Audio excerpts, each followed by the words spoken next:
Bonsoir à tous, ici 19h20, l'heure du retour de l'information régionale et nationale sur France 3 Bourgogne.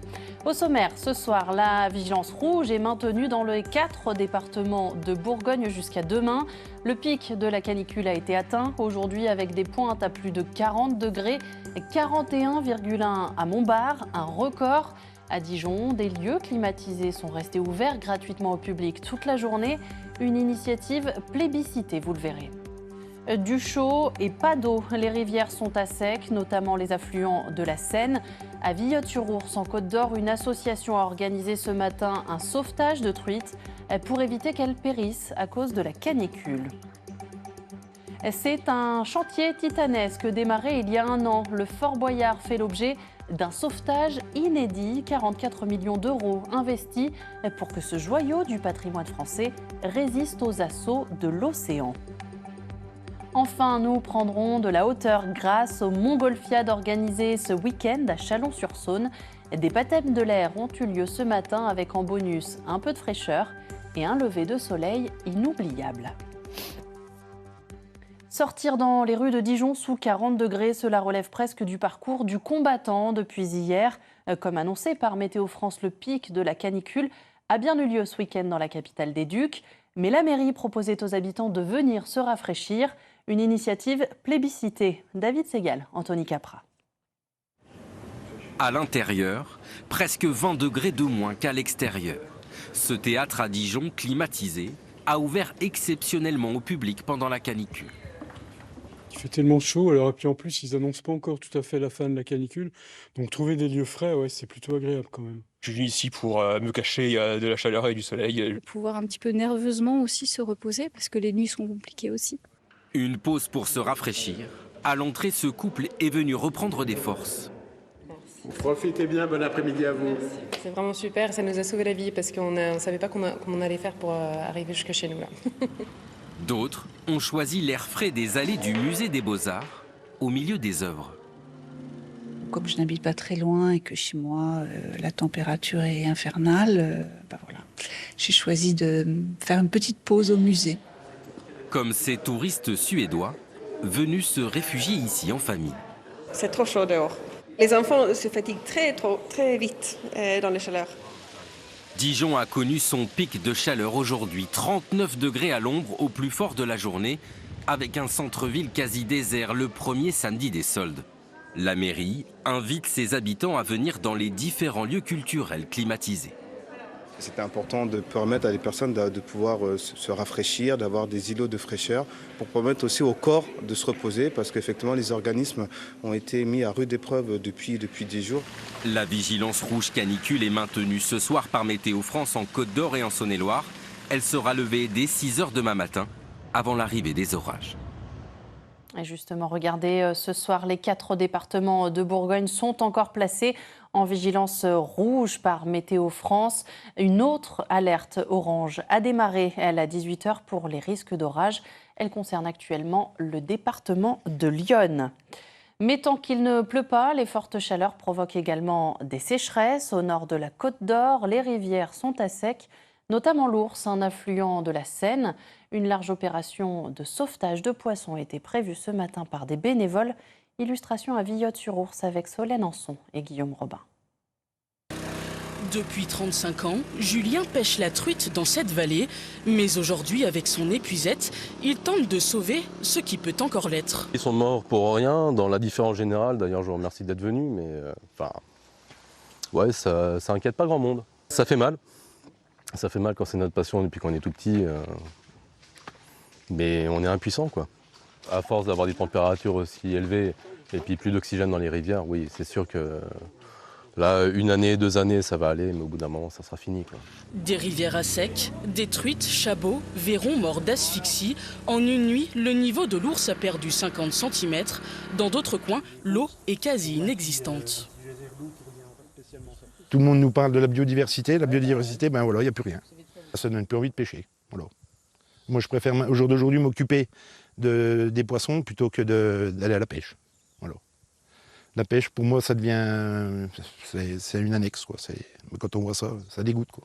Les pieds dans les dernières poches d'eau, une dizaine de professionnels et bénévoles d'associations redoublent d'efforts pour cette pêche de la dernière chance. Très critique.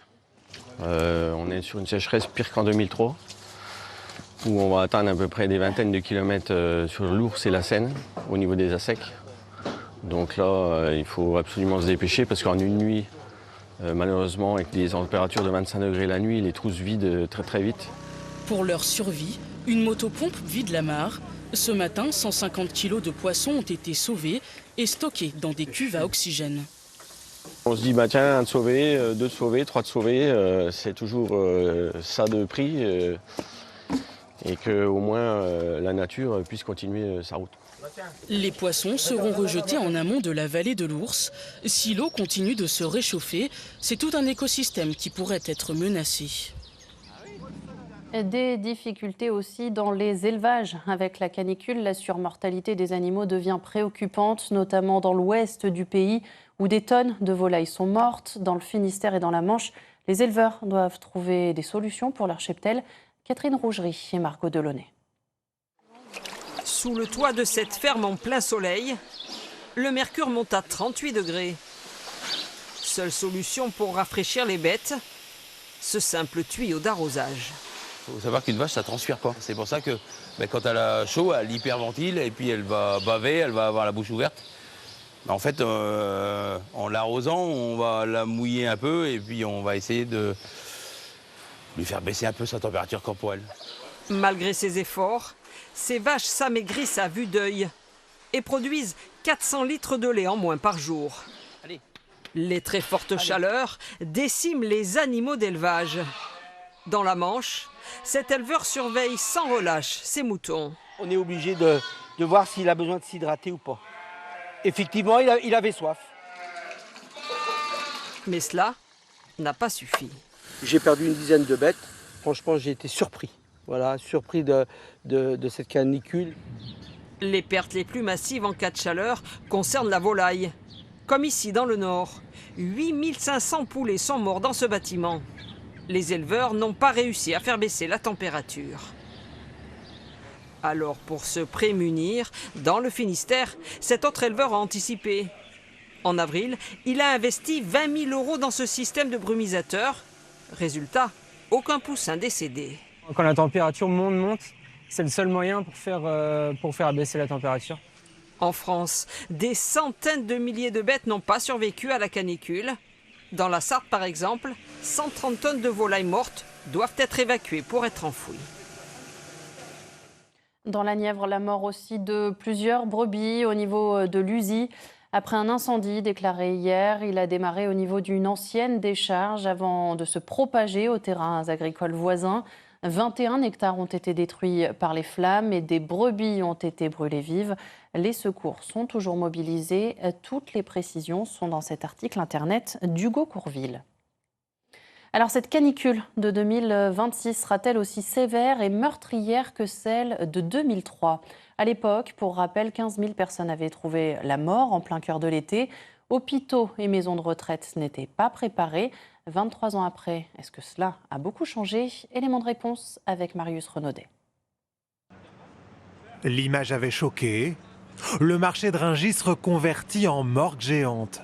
Des camions réfrigérés en pompes funèbres de fortune pour entreposer 15 000 morts. 23 ans après, faut-il redouter la même hécatombe ? Hier, le 26 juin, on a accueilli 6 personnes dans le funérarium, ce qui est bien plus que la normale. Donc sûrement dû aux fortes chaleurs. Oui. On imagine que ça va s'intensifier d'ici le début de semaine prochaine. On se tient prêt. L'Île-de-France reste d'ailleurs la région la moins dotée pour conserver les défunts. Alors même que la mortalité à Paris bat des records, 109 morts hier recensés par le SAMU, rien que sur la voie publique et à domicile. 15 fois plus que ces dernières années à la même période. À l'hôpital en 2003. Non, je ne sers pas la main. C'est une vraie honte. Il n'y a pas de glace pour glacer les patients, il n'y a rien du tout. Et vous venez 15 jours après, c'est un vrai scandale, monsieur le ministre. À l'époque, l'Élysée a su prendre la mesure du problème.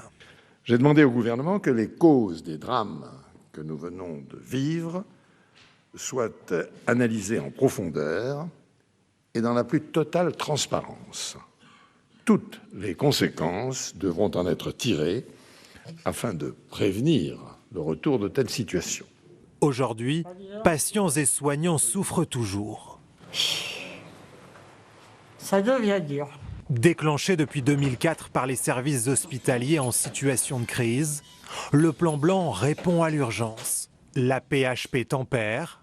La canicule ne sera pas aussi dévastatrice qu'il y a 2 décennies, grâce à une meilleure prise en charge, en maison de retraite aussi. Il ne faut pas hésiter à boire surtout et à demander à boire si vous avez soif. Oui. Cette semaine, cet EHPAD normand a redoublé de vigilance. Des tournées d'hydratation qui ont été organisées, qui sont planifiées plusieurs fois dans la journée. Bien évidemment, fermer les volets le plus tôt possible le matin et aérer si possible la nuit. En août 2003, leurs résidents représentaient la moitié des victimes. Et avant de refermer cette page consacrée à la canicule, un mot des soldes. Elles ont démarré cette semaine et Matignon a annoncé cet après-midi qu'elles seront prolongées en raison justement de la canicule pour éviter que les commerçants ne soient trop pénalisés par une faible affluence. On reste en France où un nouveau féminicide s'est malheureusement produit la nuit dernière à Amiens. Une jeune femme de 21 ans a été tuée à l'arme blanche. Son compagnon a été placé en garde à vue. Depuis le début de l'année, 67 femmes ont été tuées en France selon la plateforme noustoutes.org. En Bourgogne, le sénateur François Patriat a annoncé cette semaine qu'il ne se représentera pas en septembre prochain. Âgé de 83 ans, le président du groupe macroniste au Sénat quittera donc la scène politique après 50 ans de mandat. Et alors que François Rebsamen n'a pas encore officiellement présenté sa candidature pour lui succéder au Sénat, François Patriat apporte d'ores et déjà son soutien au président de la métropole dijonnaise. Il est l'invité de notre émission Dimanche en politique. Écoutez cet extrait. J'ai vu François Rebsamen. On s'est rencontrés à 2 ou 3 reprises. On a discuté ensemble de l'avenir, de la façon de voir les choses, le regard sur le territoire aujourd'hui. Et j'ai vu que François Rebsamen a, vis-à-vis du monde rural, un regard qu'il n'avait pas il y a 10 ans et sur lequel il se penche beaucoup plus aujourd'hui. Je l'ai vu s'intéresser. Il est venu l'autre jour aux maires ruraux, où il a montré en quoi la métropole pouvait aider les collectivités. Je pense particulièrement, tiens, on va prendre la métropole, traitement des ordures dans le Châtillonnais. Aujourd'hui, voilà. Donc on voit que vous prenez un peu parti pour lui, parce que vous prenez soin de soigner son image dans le monde rural, alors qu'il n'y a pas toujours eu une grande attention en dehors de la métropole. Mais écoutez, moi je suis lucide, et je regarde aujourd'hui, mais quand je vois, je vais quand même soutenir plutôt quelqu'un qui est proche, pas loin d'Emmanuel Macron, que quelqu'un qui est un opposant systématique, et il y en a déjà parmi les sortants. Dimanche en politique présenté par Gabriel Talon. C'est à voir demain en intégralité sur notre antenne à partir de 11h10 et sur la plateforme France.tv. En politique également, des élections importantes se tiennent en Nouvelle-Calédonie ce week-end. 192 000 personnes sont appelées aux urnes pour renouveler les 3 assemblées provinciales et le congrès de l'archipel. Ce scrutin a été reporté à 3 reprises en raison des tensions et des émeutes de 2024. L'intelligence artificielle face au secteur industriel. Les défis sont de taille depuis le déploiement de cette nouvelle technologie. Comment bien l'intégrer dans le monde du travail et peut-on l'apprivoiser dans tous les domaines industriels? Des mises en pratique sont proposées à Chalon-sur-Saône par la Fondation Galilée. Alexandre Baudran et Anthony Borloo. Cas pratique de la matinée, programmer un assistant doté d'intelligence artificielle pour décortiquer rapidement un appel d'offres. Tu mets tous les documents qui concernent ton projet et il faut lui dire après que tu as besoin d'avoir une analyse fine de tout ce qu'il peut y avoir comme point pertinent. Tu vois. La compilation de ce type de données par un humain prend souvent une journée de travail. Une tâche accomplie ici en une bonne heure par ces nouveaux outils. La machine va plus vite que nous pour analyser un cahier des charges. Quand on a un cahier des charges de 200 pages, ça va nous permettre de voir tout de suite les points problématiques et ça va nous permettre de prendre en compte tous les détails techniques, ce qui est assez compliqué pour un humain à l'heure actuelle. Les intelligences artificielles transforment déjà nos sociétés. Pour s'adapter et survivre, le groupe Galilée prépare ses 37 entreprises, toutes présentes dans la filière industrielle. C'est un changement de civilisation qui se prépare sur l'évolution de la vie en général et puis du travail en particulier. Donc là, on est dans le monde du travail. Mais j'avais déjà lancé toute une organisation là-dessus il y a déjà quelques mois pour que l'ensemble du personnel du groupe soit sensibilisé au monde qui est en train de changer, qui change vite, qui change très très vite. On doit laisser personne au bord du chemin. Invité spécial de ce séminaire, Olivier Babot. Pendant une petite heure, l'économiste et essayiste expose les défis qui attendent chacun d'entre nous. Il y en a quelques-unes comme ça dans l'histoire, l'écriture, l'imprimerie, l'électricité, probablement la vapeur. C'est quoi ces technologies à usage général? Ce sont les technologies qui changent l'ensemble de la société. Jusque-là, c'était plutôt soit l'école bleue, soit des tâches très répétitives qui étaient automatisées.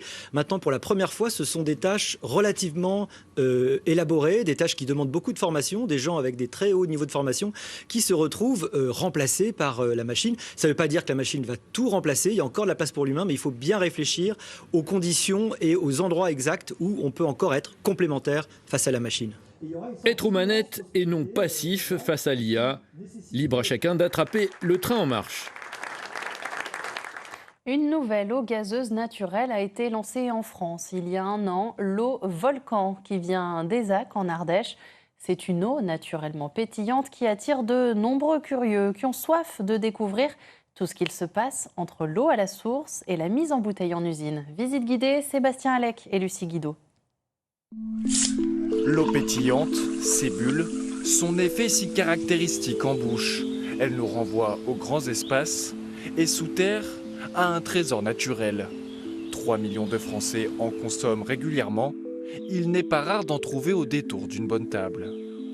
C'est des bulles agréables qui permettent, moi je trouve, de bien digérer après un bon repas. C'est tous les jours et c'est au moins 1,5 litre par jour. Pour comprendre comment elle passe de la source à la bouteille, commençons par une petite randonnée. Direction le sommet du volcan Aizac en Ardèche, source d'une eau minérale exploitée depuis le milieu du 19e siècle. À nos pieds déjà un premier indice, du basalte, mélangé à d'autres minerais. Il est un peu rosé celui-là. À côté du noir, là, c'est une blanche, mais blanc cassé et pas translucide, c'est du feldspath. Et en fait, le feldspath, c'est ce qui va nous ramener le sodium et le calcium dans notre eau. Le massif central et le nord Ardèche, c'est très volcanique. On va avoir un sol qui est très fracturé. Et du coup, si c'est très fracturé, ça nous permet une infiltration plus facile pour l'eau. L'Ardèche regorge donc de sources jusqu'à 200 exploitées, plus qu'une dizaine aujourd'hui. Donc là, on est au captage de la source Volcan, qui date de 1868. Un puits profond de 12 mètres, minutieusement hermétisé pour éviter toute contamination. Il y a 6 mètres de basalte. L'eau, elle jaillit comme ça par différentes failles, à différentes arrivées d'eau. Elle va remplir cette colonne d'eau, finalement, de 1 mètre par 1 mètre. Et donc, du coup, nous, on va pouvoir récupérer cette eau et la faire monter. Donc, c'est ce qu'on appelle un puits artésien. La plomberie est sur mesure, adaptée au débit que Mère Nature libère ici. Oui. Nous, on a une toute petite autorisation, d'accord, c'est ce que peut nous donner le puits, d'accord, de 360 litres/heure. On fait partie des plus petites sources françaises. Elle est demandée en fonction de quoi? Alors elle est calculée, il y a des hydrogéologues qui font des tests afin de déterminer quelle autorisation on a le droit, afin de ne pas prendre plus ou moins. L'eau ne pétille pas encore, elle est simplement chargée en CO2. Pour le moment, elle a un goût minéral. Alors ouais, on sent bien le faire, ouais. Cette ressource et son histoire émerveillent les visiteurs. C'est vraiment quelque chose une grande découverte. C'est une richesse, oui. Et il faut la faire connaître. Une eau minérale doit être la même entre celle qui sort du puits et celle qui arrive en bouteille, sans transformation chimique. À l'usine de production, des filtres à sable retirent l'excès de fer et de manganèse. Mais avant, une étape étonnante. La première opération qu'on fait, c'est qu'on enlève le CO2 de l'eau. Parce que si on ne l'enlève pas maintenant, la réaction en chaîne naturelle ne se fera pas et surtout on va le perdre. Particularité de l'eau Volcan, le gaz réinjecté provient aussi de la source. Ailleurs, il est souvent issu de l'industrie. Ici, entre 8 et 10 000 bouteilles sont produites chaque jour. Une bouteille produite à 6 mois d'écart, on peut avoir des très légères variations de minéralité, mais ça reste très faible. La définition d'une eau minérale, c'est qu'elle est stable dans sa composition et aussi dans sa qualité microbiologique. C'est-à-dire qu'il faut qu'elle soit exempte de contamination du puits, jusqu'à qu'elle soit embouteillée. Voilà donc le chemin d'une eau minérale pétillante, de la source à la bouteille. Trésor souterrain, bien connu des Ardéchois. Les Bleus en Coupe du Monde, c'est un sans faute pour l'instant après une victoire hier soir 4-1 contre la Norvège. La France termine première de sa poule. Mais à quoi s'attendre mardi face à la Suède? La France peut-elle déjà rêver d'une nouvelle étoile? Réponse avec Jocelyn Debroux.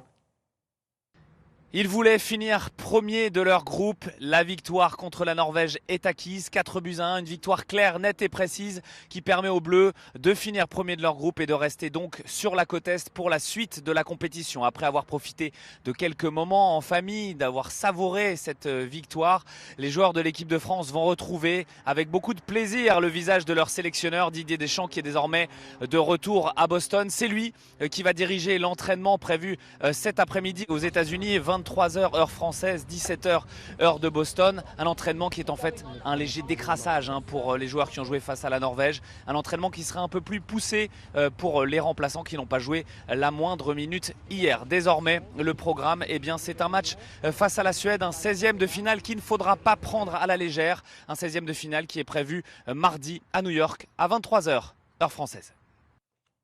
C'est un édifice que l'on connaît tous, le Fort Boyard. Mais s'il résiste dans nos télés chaque été, l'ancienne prison est en réalité menacée par les assauts de l'océan.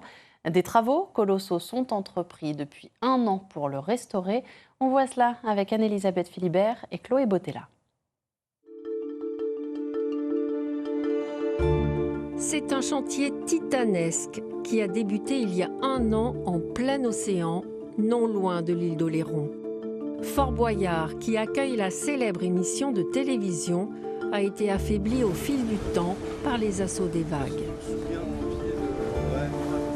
Aujourd'hui, on fait des travaux de préparation pour la mise en place des ouvrages de protection. C'est les ouvrages historiques qui, au fur et à mesure du temps, ont disparu et qui laissent le fort aujourd'hui nu vis-à-vis de sa protection par rapport à la houle. Cet ancien bâtiment militaire, classé monument historique à plus de 200 ans, édifié pour protéger la côte des attaques de la marine anglaise, il est ensuite devenu une prison. Pour sauver ce vaisseau de pierre de la ruine, les pelleteuses ont entrepris des travaux de terrassement au sud de l'ouvrage. On a aussi en parallèle le traitement de la Risberm, donc c'est ce sur quoi on est là actuellement. Sur ce qui fait toute la périphérie du fort en fait et qu'on va rebétonner parce qu'il y a des zones qui ont complètement disparu avec le temps. Financé en grande partie par le département de la Charente-Maritime, mais aussi par l'État et la Fondation du patrimoine, ce chantier de restauration devrait coûter au total 44 millions d'euros. Il doit s'achever en 2028. Les visiteurs pourront redécouvrir ce célèbre monument dès le mois d'août. Tout aussi touristique que le Fort Boyard, si ce n'est peut-être plus. Chez nous, les Hospices de Beaune, ils accueillent à partir de la semaine prochaine le Festival international d'opéra baroque, une institution dans le monde de la musique classique et plusieurs lieux sont investis. C'est notre Instant Culture avec Emmanuel Pinsonneau et Romain Liboz. Il y a maintenant plus de 40 ans que la ville de Beaune écrit l'histoire d'un festival entièrement consacré à la musique baroque. Et c'est dans les cadres les plus prestigieux de cette ville qu'on vient jouer et écouter cette musique. C'est donc par les instruments et le patrimoine que le spectateur est invité à voyager à travers les siècles et au-delà.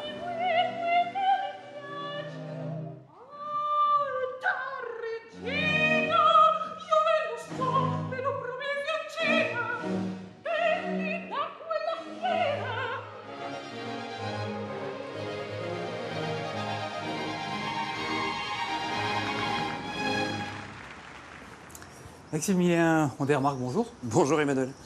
Vous avez écrit l'édito du programme de cette année, du Festival d'opéra baroque.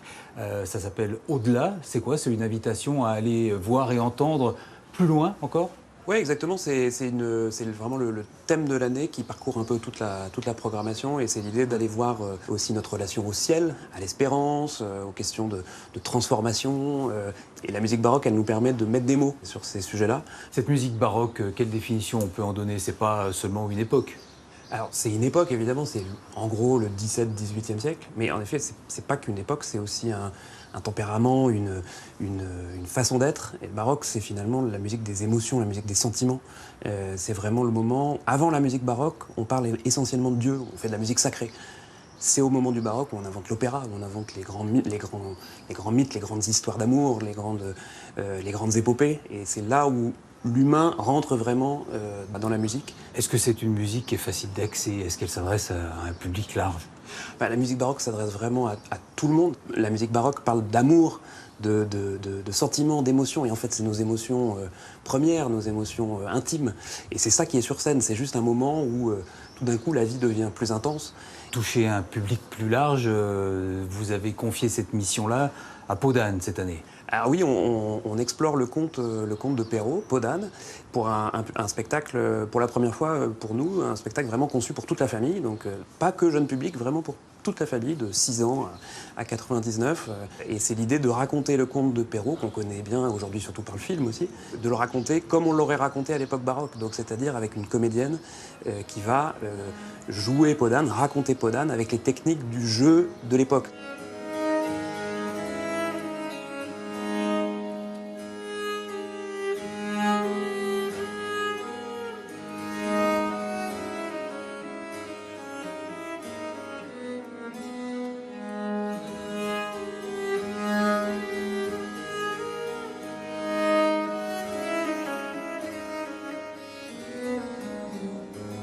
Alors là, on est dans l'un des cadres les plus prestigieux de ce festival, les Hospices de Beaune. Des décors, il y en a d'autres. À Beaune, on va aller voir ça tout de suite, je vous suis.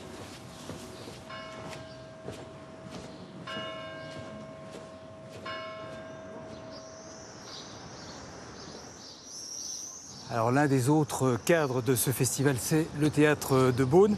Le théâtre à l'italienne, ça se marie bien avec la musique baroque. Ah bah oui, puis on a vraiment un petit bijou à Beaune, ce petit théâtre de 300 places, donc c'est tout petit, c'est très intime, qui a vraiment un charme fou avec ce velours bleu.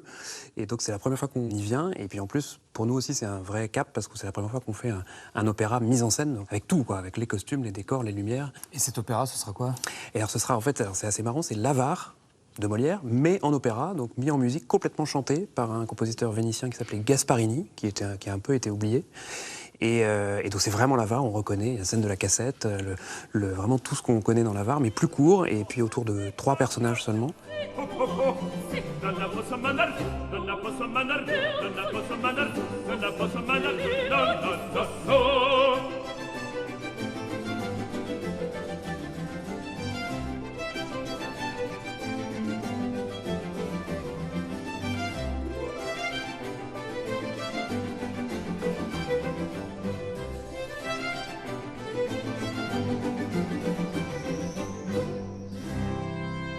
Parmi ces différents lieux, on ne pouvait pas passer à côté de la basilique Notre-Dame. Le festival d'opéra baroque a décidé d'y présenter quoi? Nous, on y fait plutôt évidemment de la musique sacrée, évidemment ça s'y prête davantage.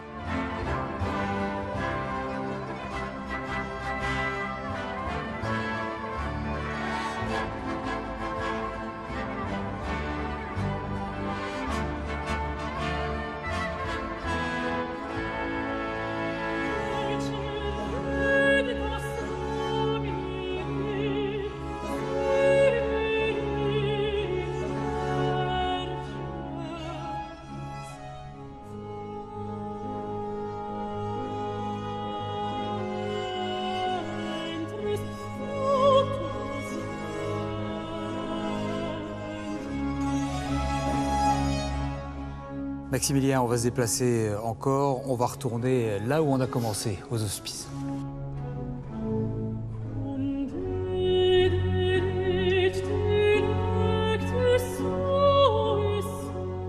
Alors pour clore cet instant culture avant le prochain, on va parler justement du concert de clôture du festival. Et ce concert, il aura lieu ici, devant ce tableau. Et ce tableau, il va partir pour plusieurs années à Paris pour être restauré.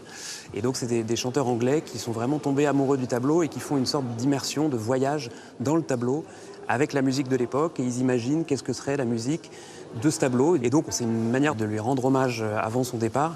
Voilà, c'est vraiment ce qu'on aime au Festival de Beaune, tisser des liens entre les arts dans une ville qui est évidemment si riche de beauté. Maximilien, merci. Le Festival d'opéra baroque de Beaune, ça commence le 3 juillet. Un festival qui, forcément, s'annonce sous les meilleurs auspices.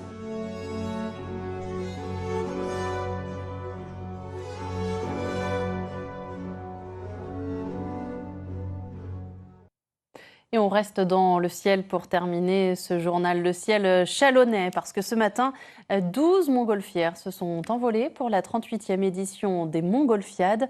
L'occasion de prendre le frais, de faire un baptême de l'air pour la plupart et surtout d'assister au lever du soleil. Fatima Kati, Loïc Ebache. Les derniers petits réglages et les ballons prennent vie. Sous les yeux émerveillés des participants, Juliette est venue spécialement de Lyon avec ses parents. Ce matin, elle va vivre son premier vol en montgolfière. Écoutez, beaucoup d'excitation avant le vol. Et puis pour le coup, c'est magnifique de voir toutes ces montgolfières. J'espère qu'on aura une belle vue de là-haut sur Châlons. Et puis j'espère que ça sera doux, parce qu'apparemment il y a pas mal de vent. En raison de la canicule, les départs ont été avancés à 6 heures. Dans le ciel chalonnais, la magie opère. Les ballons accompagnent un lever du soleil tout en couleurs et les paysages défilent. Dans les montgolfières, les passagers n'en loupent pas une miette.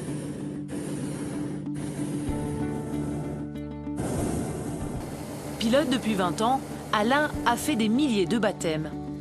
J'adore faire plaisir, donc je suis heureux. Je suis aussi heureux qu'eux d'ailleurs. Surtout que là, au niveau de la vitesse, on va un petit peu vite, mais je pense que l'atterrissage, ça devrait être bon.